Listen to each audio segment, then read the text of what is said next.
Welcome to Sharing My Truth with Mel and Suzie, the uncensored version, where we bear it all. We do. And hello, everyone, and welcome back to Sharing My Truth Pod. You're here with Mel and Suzie, and we're here to give you a friendly, sweet reminder to subscribe to this podcast anywhere you're listening to it. And you can also follow us at Share My Truth Pod on the socials. TikTok, Instagrams, YouTubes. Watch us there. And you can go to sharemytruth.com where you can share your truths with us. Tell your stories. Tell us your dirty little details because we want to hear them. Mm. Hey, babes. Hello, darling. Hello, darling. Mm-hmm. I can't do it as well as you can. It's because you have that like French accent that you can do that. Oh. Don't do it. Hold on, open that for me. Oh, yeah. We have a fun little episode for everyone. Everyone loves when we talk about cheating, so we're just going to keep talking about it until everyone doesn't want to listen to us anymore. Yeah, no, it seems to be a thing. And we love to talk about it because it is a hot little topic. And as we've said before, everyone cheats. Yes. No. Well, that's the other thing. We differ on this opinion.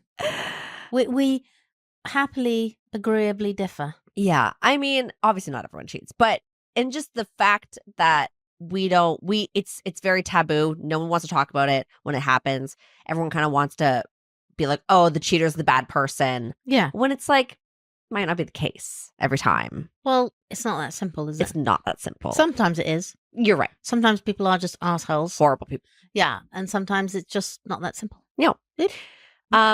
And so we actually have an article here. I'm going to read just some of it, and we're going to talk about it. And it's from Stylist magazine. And it's a really recent article. And the title is, I'm a psychologist who picks up the pieces after affairs. These are the 5 things I've learned about people who cheat. Mm-hmm. So, I mean, that's a lot. 5 things you learn about people who cheat. Like, it's like, why do people do it? And what happens afterwards, right? With people, I guess. And how she starts it off is the aftermath of infidelity can cause huge emotional ruptures for even the strongest of relationships. But when 1 in 5 British, obviously this is a British magazine, 1 in 5 British adults admit they've had sex with someone other than their spouse, it raises the question, just why are so many people inclined to be unfaithful? And do those who cheat have anything in common? Dr. Janine Hayward, a clinical psychologist and infidelity expert, shares 5 lessons she's learned from over a decade of working with couples who have navigated and survived affairs. I mean, personally, could you survive an affair? No. Right. Wouldn't even think about it. I wouldn't go that far purely because it's a lot to throw away. You know, a long relationship. Yeah. When infidelity can happen with very kids. easily. Yep. You know. But I'd find it really, really hard to get past. I'm not saying I wouldn't, because, again, I wouldn't judge anybody for staying together because there are lots of different reasons and it's very difficult. And just to say, and I think women are very inclined to tell other women, right, he's cheated on you. I mean, get out of obviously there. It happens the other way, but we always think of it in that scenario. Get out, that's it, you know, blah, blah, blah. But you don't throw away, you know, years and years and years together and shared life and everything necessarily that easily. So I'm not saying, and I touch, where's the wood? Is there any wood? Where's the wood? But I would find it very difficult. Extremely difficult to get past.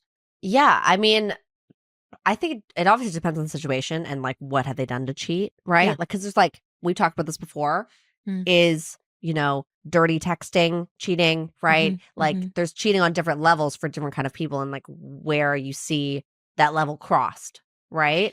Yeah. And it's much easier today, let's be frank, because there are so many different ways. People are looking at images all the time. Yeah. In a sense, are they being tempted in a way that they weren't because it's all in your face?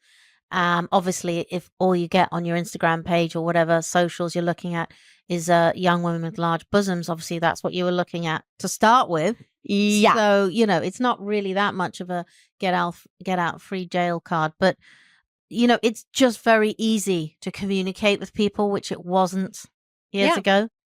And I saw somebody talking about this was one of the sort of famous podcasts that he was a divorce lawyer, and he was saying it's just so easy to cheat now. Yeah. On different levels because of the way you communicate with people. 100%. And I want to, there's just in the beginning of this article, they have some statistics. And this isn't based on people in the UK, but I think our society in the UK, exactly, is very similar. So they say 27 is the age you're most likely to meet your spouse. Yeah. I'm past that age, so I guess I'm fucked. Yeah. But 1/3 of marriages end in divorce. Okay. Yeah. And 84% of people have been ghosted by someone on a dating app. Mm-hmm. So obviously, because, you know, but there's just so many ways. So she says, like this clinical psychologist, she starts off saying, not everyone who cheats is unhappy with their current partner. Yeah, I think there's an element of truth to that. I think people are just bored, or there's something else going on in their lives that they need an escape from. 100%. I was talking to somebody about this yesterday, that a lot of people use sex as a way of healing themselves from trauma. It isn't a very effective thing, but it's a very human thing to do, to kind of, you're suffering something or in trauma, and so you use sex like a body experience to kind of get away from it. So I think there could be something going on in your life, or unfortunately you just get yourself into a situation, you get drunk, you're at some kind of thing, and shit happens, and you know, somebody catches you at a weak moment, I suppose. No, yeah. So she explains that, like, she's seen instances in her clinical work that where a person is cheated to fulfill a curiosity or sexual preference that they don't feel comfortable or safe exploring with their current relationship. Yeah. So if somebody grows up in a household where talking about relationships and sex is taboo, they might develop a belief that sexual curiosity isn't appropriate to be explored within a marriage or a long-term partnership. So they seek it out outside of that. Yeah, I think that's very common. Yeah. And well, that's the thing. It's like, we don't, if you're meeting your partner super young, like 27 is young, like you're in your 20s, you're still exploring, you really don't know what you're doing with your life, possibly, just figuring it out. And so it's like, yeah, there are sexual things that maybe you do want to explore that you don't feel comfortable yet doing. And so you get into this pattern of like sexuality with that partner you're with. And so how do you get out of that kind of pattern? Well, yeah. And if you have something that you think they may think is a bit, kind of outside, a little weird, or a bit weird, or a bit foot fetish, or and you're scared to bring it up with them. I think a lot of men can sort of, particularly men, maybe really put their wife on a pedestal. Yes. And then they just like, it's like the Madonna and the whore. Yeah, exactly. Very much so. Exactly. And she continues to say, she's like, many cheaters I work with think that secrecy is kind, but I would say it's the opposite. It erodes trust and connection. The fear of judgment or rejection is, of course, a very human response, but that kind of secrecy and inauthenticity will take its toll on all parties. Agree. I agree with that too. But I also think if someone is cheating, most likely that relationship's dead anyways. Yeah, for the most part. Do you know what I mean? Like, of course, like, you don't want to tell your partner that you fucked someone else, right? I don't like, and I'm assuming she's going to explain how they've navigated that because they've survived the relationship. But like, if you are looking outside to find something else, how you're never going to be able to find that within, most likely. Do you know what I mean? Because there's that reason that you went outside anyways. Yeah, I think something's gone wrong. Yeah. Or you're not communicating well. Yeah. I think what she's saying, it doesn't mean that the partner isn't in love with their spouse or partner if they cheat. It's just that something's gone wrong, or they're in a bit where things are not so great, or whatever it is. Generally, that's what happens. It is very true to say that people who cheat, it doesn't mean they don't love their main partner. They're seeking something else in somebody else. And that's men and women. I think we have a perception it's only men, and I don't think that's true. I think that's very untrue. No, I agree. And so the next one she says is that most affairs are a matter of impulse. So they don't plan it. It just happens. You meet someone sexy at the bar, you're a little drunk, your inhibitions are lowered, and you want to fuck. Well, that's the nature of sex, isn't it? I mean, that's the nature of, and obviously, and we've talked about this in past episodes, the more you get into a relationship and this idea of sort of being more planned about it, taking the sexiness out, blah, blah, blah, blah, blah. And the more you are in a relationship, let's say both partners are working, you have children, blah, blah, you have lives, there's very little time for the two of you.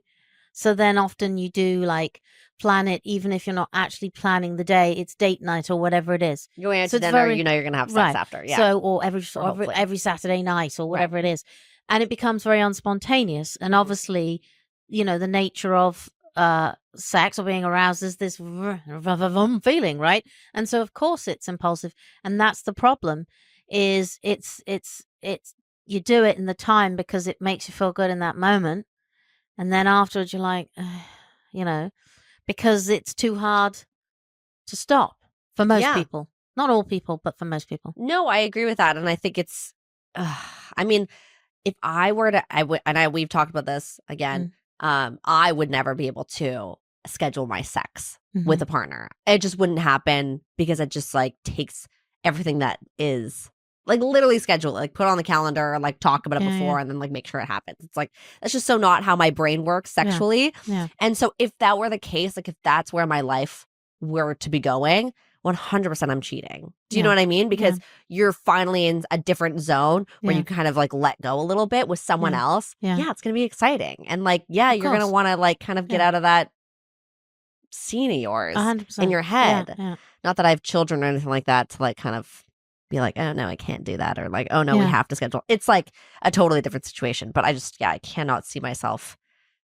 But no, I mean, of course it's impulsive because that's generally why it happens. Yeah. And for the most part, people don't plan this stuff. No, they don't. And that's what she says. She says one of the key things that that people who cheat have in common is that they're very much focused on the moment, the thrill, and the risk of what they're about to do. Okay, which outweighs the consequences. Yeah, I would say that is very true. I would say there are people who are just programmed like that they enjoy that. And then there are people who they're not necessarily like that, but they get themselves for whatever reason into a situation where that happens. For sure. So I think there are people who want to do that all the time, who get a kick out of the risk, out of the secrecy, out of the whatever, and are serial. It's like their thing, right? The serial thing. And again, even if you are like that, it's very difficult to stop being like that. No, It's very difficult to stop being like anything. So the third one that we're talking about is that shame and guilt are common emotional responses to cheating, but so is justification. Right. Okay. And she says, in clients who have had affairs, she explains that while guilt and shame are common responses, not everyone is able to admit their actions were wrong. Yeah, of course not. Right? Because they feel like they're justified in what they've done, because maybe they're not getting sex at home, or maybe they're not getting attention, or maybe they're 100%. not getting anything they need from the relationship. Well, also, if they are a, feeling human being and not a psychopath, they are concerned about the partner, the main partner's feelings, and they feel guilty about that, and it's a way to live with yourself. Yeah, absolutely. Right? I mean, let's be frank. I mean, it's just a normal human reaction. Yeah, she says that people who have an affair usually want to move on quickly for their partner to let it go and forgive, especially if they're expressing a commitment to their relationship and a willingness to start repairing it. So it's like you're not giving the cheaters are not giving their other partner the kind of like, we have to sit in this kind of garbage. No, of course it's not. like, no, like, let's move on. Obviously they're going to want to do that, but like, you can't. You have to let the other person feel what they're feeling, and most likely they're feeling that they hate you 100%. if you need to repair it. Like, yeah. So of course you want to move on because you're like, okay, done, dusted, that was a mistake. But you've not just done that to that person, you've done it to everyone. And you've broken trust. Yeah, completely. I mean, that's the biggest thing. You've broken trust. And you've broken, to sort of be a little like cheesy, like your circle of intimacy, like you've broken that thing.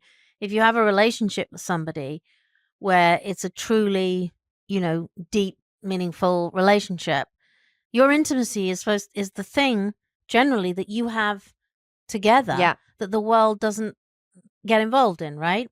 And if you're breaking that little circle that nobody else is involved with, and that's very hard to get your head around. Yeah. Then she says attachment style can determine whether a cheater will cheat again. What's attachment style? Okay, so here's what she says. Particularly after an affair has happened, if somebody who has cheated doesn't learn about their attachment style, commit to understanding themselves and why they've behaved in that way in the past, then they're more vulnerable to doing it again. She doesn't say what attachment style is, which is annoying because I feel like I don't know what that is. I don't know either. How you attach to people, how you relate in relationships? I'm assuming that's what it is, and like how exactly, like how you're wanting to be in that relationship in a way, and like what you need from that relationship, and maybe the person isn't. I feel like it's so. It says this is just personalpsychology.com. There's 4 attachment styles. Right. Okay, one is secure. So that goes with confidence, self-worth, accept support. The next one is anxious. You have an anxious attachment style. So you're clingy, you're highly emotional, and you're seeking reassurance. The next one is avoidant. I feel like this is me. You're distant, you're unemotional, and you avoid closeness. I feel like it's kind of me, but it's also kind of not me. Like I avoid certain situations because I don't want to feel stuff. Right. Okay. And then the other one is disorganized. So it's intense, it's push and pull, and it's unpredictable.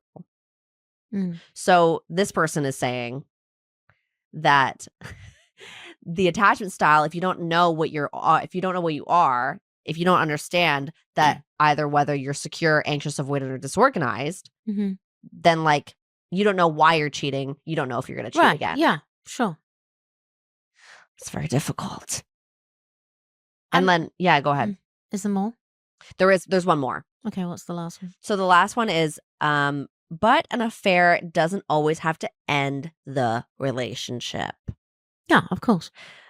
But, and she also says, while the knee-jerk reaction to infidelity may understandably be to end the relationship, studies have suggested that nearly 57% of couples stay together.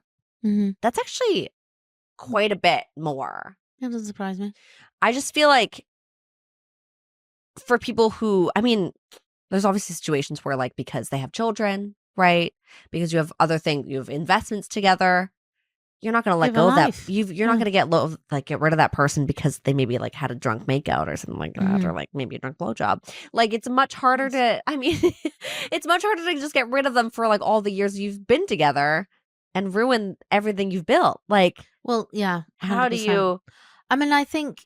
Look, at the end of the day, relationships, marriage is not easy. You have to work at it. And this term that I don't really like, as I've said before, but you have to invest in it. You have to do something. You can't just kind of stand there and wait for the other person to do everything and just not make some effort yourself. I guess effort is and effort is about you looking at yourself, looking at your own behavior, looking at what you're doing. Like it's all of the above. And what you can do to make the relationship work better or whatever, right? Yeah. And cheating is a part of that, is that if you're invested in a relationship and you're in a long-term relationship, a serious relationship, of course you can go and cheat. It's probably the easiest thing in the world to do, but you don't. I know. Because you care so much about you've got to put the effort in. But do situations happen? Do things happen where people cheat, i.e., somebody gets drunk or they're away on a business trip or blah, blah, blah, blah, blah. That'd be the most horrible thing where you're like, you find out that they've cheated on a business trip, and then every time that they would go on a vacation or a business trip, you think they're going to cheat again. I understand, and I know people in that situation. It's really, really hard. Because most likely they are going to cheat again. Right? Because the thing is, obviously, if they've cheated, unless they're sort of a serial asshole or what's a female serial asshole? A serial bitch, yeah. Like that, that you're not a bad person. Something's happened that would have been better if you didn't do it. But the point is if you so easily allowed yourself to be taken by the moment, Mhm. yeah, the likelihood it's going to happen again is my point, right? It's very high. Because they're saying that well, this doctor was saying it's impulsive. Is she a Yeah. doctor? That it's impulse. It's impulse. Like Mhm. you're in a situation that's so woman sexy that you Yeah. cannot say no. Do you like that? I do like But that. so the likelihood, if you can't say no, how are you going to say no the next time? What are you well, going yeah, to you do? can't. And it's Because again, there's it's always going to be hot people around. 100%. And if you work or you're in a situation where that can happen, or blah blah blah, or again, you can be attracted to somebody else even if you're with somebody and you love them. I mean, of course that happens. It happens all the time. But I think the thing about cheating, the thing is that when people go off and kind of doing this whole thing in secret, Mhm. and the other person thinks everything's Yeah, righty tighty. yeah, that's, and people plan exits and all this sort of stuff. It's very difficult. It's hard though because it's like you don't want to hurt the person. Of course not. And then it's like, well, how do I do this in where the least amount of people are hurt? Because the deed is done. 100%. Do you know what I mean? The best thing to do is not have the deed done, but the deed is done. So what do you do? Look, there are different, right? Look, I think there are different scenarios of cheating. So if you cheat and your marriage really, or your relationship has been going not in the greatest way, Yeah. it's not, you don't have the greatest connection anymore. Mm. And perhaps one of you is perhaps not admitting that to themselves. And then some cheating is going to happen. Mhm. It is going to happen in those situations. And the person who has been cheated on is very difficult, but they really have to kind of do a lot of like a lot of thinking about, well, actually, did we get to this point? This happened, blah, blah, blah. Whereas there are many, many relationships where the people are just totally like, what do you call that? Yes, sideswiped, but not sideswiped. Can't think. Why can't we think today? Are we okay? We're not okay.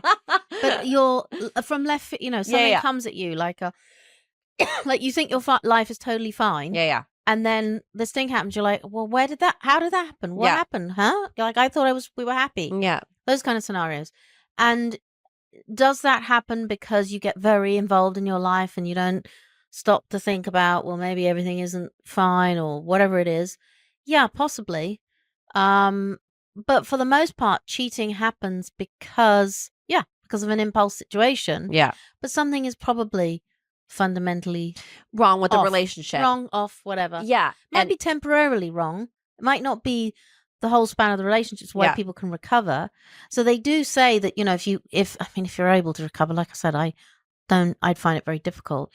That maybe it highlights what's gone wrong or where you can fix it. But you're going to have to work incredibly hard. And then the person who's cheated is going to have to take it, like in the sense that, they want to move on, but the other person can't move on. And you're going to just have to go at the pace that your partner wants to go at. I mean, yeah, here's my 2 cents on it. It's like, I really do not think that couples can actually make it out. Make it work after. Make it work after, because truly the trust is gone. So the fact that you have to rebuild that trust, it's like likely impossible to like actually rebuild it. Like whether you keep the relationship because you have to for children or investments or whatever you have to do, it's not going to be the same afterwards. And whether you want to like just kind of accept it and maybe like open up the relationship because the other person is most likely going to do it again, and you have to be okay with that. Or not have to be, but like most likely it's just the reality of it. Yeah. Or you break it off because you're like, well, I don't want to do this and I deserve better. Yeah. So I really don't think you can have a great relationship after this has happened unless it opens something up, as in like, you now have an amazing sex life because it's like, you're bringing all these things in where it's like you didn't realize you needed it. But most likely it's not going to help. It's mostly just going to hurt, and you're going to end it. Oh my God, yeah. And you're staying with it just for a need to know. I think it's very difficult for it to work because it's the trust thing. Yeah. If you're with somebody and with somebody for a long period of time, you're past that initial kind of thing. You have to, like I said, you have to put effort in. You have to work at it. So if the other person isn't going to do the frigging bare minimum and, be trustworthy, I mean, it's pretty hard, isn't it? Yeah. And like you said, like most of us spend large periods of the day, if you're working or somebody's at work, somebody's at home, whatever it is, apart. Every time somebody's going somewhere, you're going to be like, Well, what are you doing? Who are you saying? Where are you going? Blah, blah, blah. That's not a life, is No. it? But, you know, do a lot of people think about cheating? Do a lot of people cheat? Yes, I think they do. I think a lot of people do. Yeah. Because life is difficult. Yeah. For the large part, it's boring. Yeah. And I think it's interesting, like I see a lot of, like younger people and they're sort of going into the workforce. They're sort of in their early 20s. And I think they think, oh, life is going to, I so want to be an adult. Like, Yeah. Even though I think about when my daughter's 20, like, oh, all I want to do is be an adult. That was me when I was like so young. I was like, I and can't then you wait. become an adult. Yes. And you go into the world and you're like, shit, this sucks. Yeah. Because, oh my God, all of a sudden I got to pay my bills. Oh, yeah. That sucks. I mean, that's I've the gotta worst part about it. Yeah. I've got to go to work. For the most part, for 99% of us, that's incredibly boring. Yeah. And even if you like your job, at least 65% of it is boring. Mhm. And you're just like, is this it? Yeah. And that is the majority of people. Mhm. Is this it? Like, oh my God.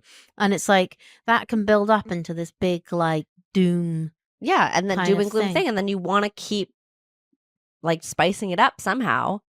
Yeah. And it's 100%. like, if that doesn't happen with your partner. Yeah. And that takes a lot of effort and work. It's not, and most of us only have so much energy and time in the day. There are only so many hours in the day, Susie. I know. And, that's the problem with it. Because when you're in the beginning of a relationship, almost you shut the world out and you shut all the problems and all the sort of barriers to doing things, don't you? You just focus, you're zoned in on this thing. And then, of course, as you progress, then life comes in and everyone has work, commitments, family, whatever. And then your time with each other sort of shrinks in a sense. Yeah. And then the mundane reality of life comes in. And most people find that very difficult. They hate it. I mean, that's how I feel. I'm like, fuck. You really have to, it's like mind over matter. You have to find the joys in life. If you know what I mean? Like if you can't spice it up every day because you live in the middle of nowhere, what are you going to do? Right? Like you have to find the little things in life that make you happy. It can't always be exciting and 100%. joyous and all these things. But if you don't find the small things to make you happy, then like you really need, like you really don't have a lot. You really have to find the joy in the small things. And I'd also say if you find the right partner, it doesn't have to be like, this amazing sort of thing out of a movie all the time. There's joy. No, but it can just, exactly, it's just joy fun. And it's fun. To be with that person. And, you enjoy being with that person and you enjoy that person's company. But I do recognize that's very difficult to find that person. And I get that. I know a lot of great relationships though that like just enjoy each other's company and like they don't want anything else. Like you and Max, but other, younger people who just like love being together and they seem like they're super happy and they trust each other. And I don't think either of them have cheated, and it's like, no, this exists. It's just, you have to be patient and not put pressure on it so much and just let it kind of happen. 100%. I mean, you can't force it. You don't know who you're going to meet and when you're going to meet somebody. And then hopefully they don't cheat. And really hope they don't cheat because that really sucks. It sucks, but it happens, guys. It happens. It happens. And if you are the cheater or that's been happening to you, then it's okay. You're going to figure it out and you're going to find someone better or you're going to make it work if it's the right person. Or the cheatee. The cheatee. The cheatee or the cheater. Yes, exactly. But stuff. It is. It is scary, and obviously it happens very easily. Yeah. Sorry, guys. It's not good. But maybe if you guys have had a cheater, if you guys been cheated on, or maybe you've cheated on that person. Yeah. Yikes. We've experienced it, guys. Okay, we know people. We've done some dirty shit. What was that? What was that in English? Mel and I are not innocent. Like we have been through it. And so if you guys have an experience with this, we'd love to know. We would, yeah. And just tell us. And especially if you're in a relationship where somebody did cheat and you've gone on and it's now a great relationship. Yeah, how have you been able to work? How have you done that? How did you do it? How did you get over it? How did you let go? Yeah, how do you trust the person? Crazy. Yeah. Okay, guys. Yeah. We'll go to sharemytruth.com to figure that out. And you guys can go to our Share My Truth pod on the socials. You guys can DM us there, your stories. We'd love to hear from you. We would. Send them in. Love you guys. See you soon. Sharing My Truth Pod is so excited to partner with Vibrator.com, where the A in vibrator is the number 8. This is an extremely exclusive code where no other podcast has it. If you go to Vibrator.com right now, use the code MS15, that's MS15 at Vibrator.com. You can now get 15% off anything in store. That's any sex toys for you, your partner, your neighbor, your mom. We don't judge. We don't care. Get it now. Go to the link in our bio, put in the code, and get jiggy with it. Thanks so much for listening. Please rate and review this podcast and follow us on social at Sharing My Truth Pod, and leave us a voicemail on our website at sharingmytruth.com to share your stories and experiences with us. We'll see you next time. Bye. Bye.